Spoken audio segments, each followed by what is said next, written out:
नमस्कार। जैसा कि अभी असेंबली इलेक्शन के रिज़ल्ट आए हैं जिसमें बीजेपी ने 4 में से 3 राज्यों में अपनी सरकार बनाई है। कांग्रेस विफल रही है इसमें और इसी के ऊपर हम कुछ विचार जानना चाहेंगे वीरेंद्र सिंह सूर्यवंशी जो कि सियाराम सेना के अध्यक्ष हैं। आइए उनसे बात करते हैं। बहुत बहुत धन्यवाद अखिलेश जी आपका।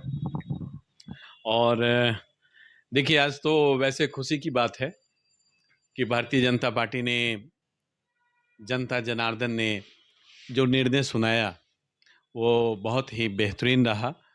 और कांग्रेस जिस ढंग की पार्टी है, मुझे लगता है कि ऐसे पार्टियों को सबक लेना चाहिए, जबकि सबसे पुरानी पार्टी है।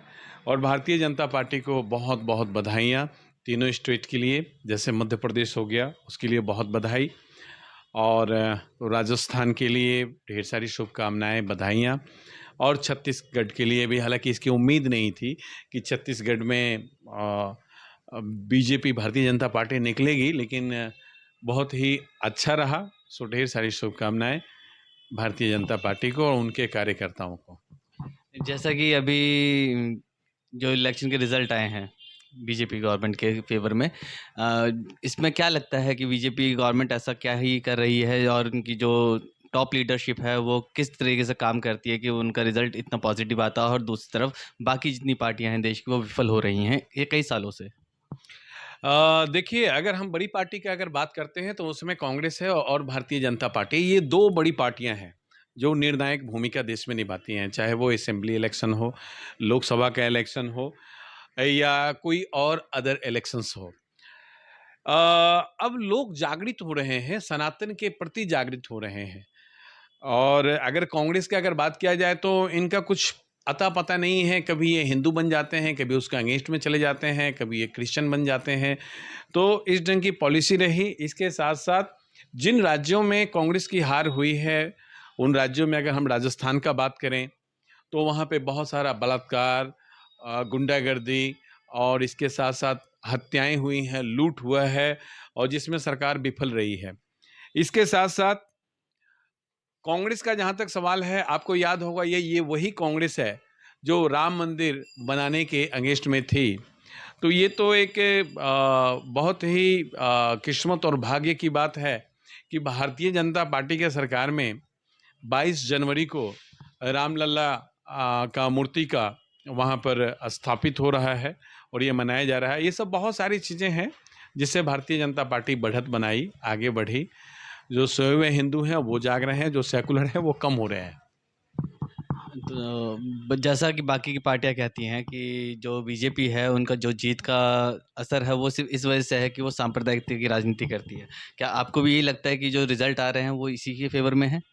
नहीं, सांप्रदायिक की राजनीति नहीं, बीजेपी एक राजनीति पार्टी है, ठीक है, और सत्य के लिए आवाज उठाती है। उन लोगों तो भाई बीजेपी, अगर हम अदर समुदाय के बारे में अगर बात करें तो बहुत सारी चीजें, बहुत शायद कांग्रेस से भी ज्यादा उन्होंने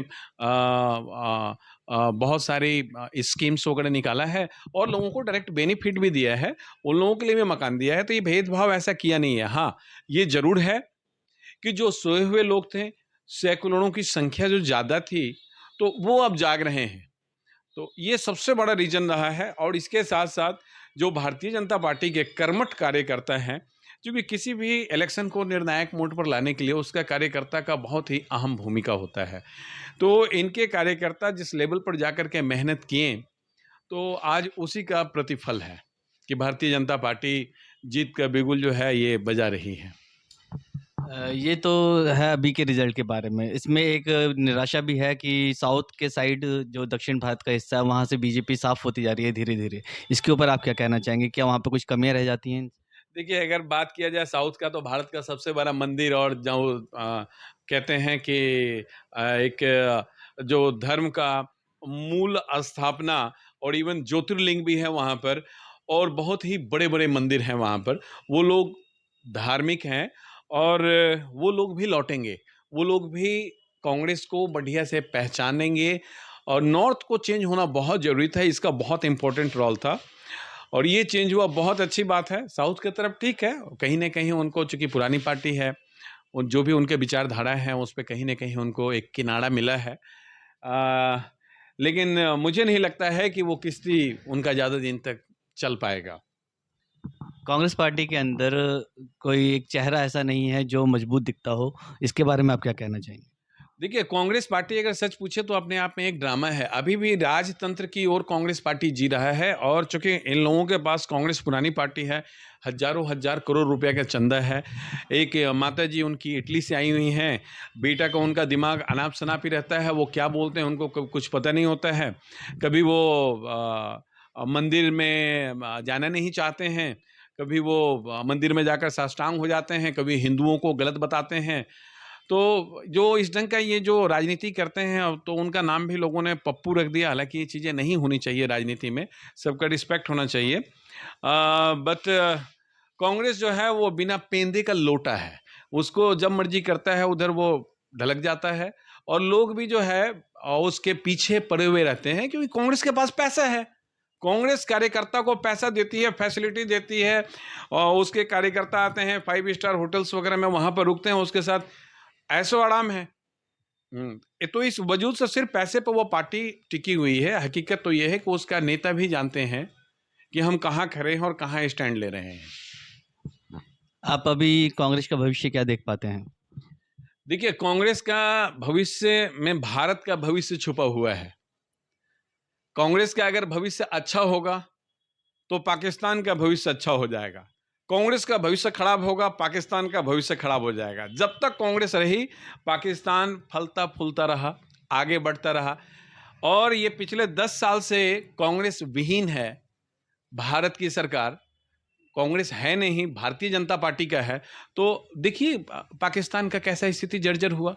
रीजन है उसके पीछे, उसके पीछे रीजन ये है कि कांग्रेस का पूरा खुला समर्थन, पूरा पूरा सपोर्ट होता था। ये जितने नकली नोट भारत में चलते थे, अमेरिका चलाता था, भूटान चलाता था, ईरान चलाता था, इराक चलाता था, या यूएई वाले अरब वाले आते थे, ये पाकिस्तान चलाता था। ये पाकिस्तान का प्रोपेगेंडा था। तो जब नकली नोट जब यहां पर वो चला रहे हैं तो फलेंगे फूलेंगे जी। तो कांग्रेस का भविष्य ये डूब जाए तो ये ज्यादा बेहतर है, क्योंकि अगर इसका भविष्य अगर ये अच्छा होगा तो मेरे ख्याल से भारत का भविष्य खराब हो जाएगा। बीजेपी में आने वाले जो इलेक्शन होंगे और जो प्रधानमंत्री का चेहरा होंगे, वो आप किसको देखना चाहते हैं मोदी जी के बाद? देखिए, मोदी जी के बाद तो हम कहेंगे कि भाई योगी को ही हर कोई देखना चाहेगा। ये मेरे ख्याल से 140 करोड़ हैं। 140 करोड़ में 70% की आबादी तो आपको यही बताएगी, 60 प्लस तो तय है, जो आपको यही बताएगा कि मोदी जी अगर प्रधानमंत्री का पद छोड़ते हैं तो योगी आना चाहिए, और योगी को हर कोई पसंद करेगा।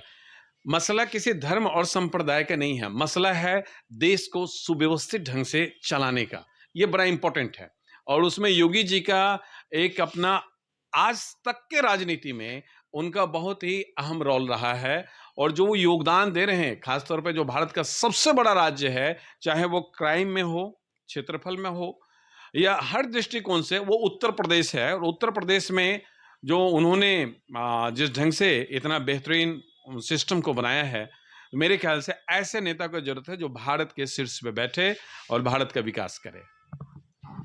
ठीक है वीरेंद्र जी, आपने बड़े अच्छे अपने विचार रखे उनकी जीत के ऊपर। धन्यवाद इस चीज़ के लिए। बहुत बहुत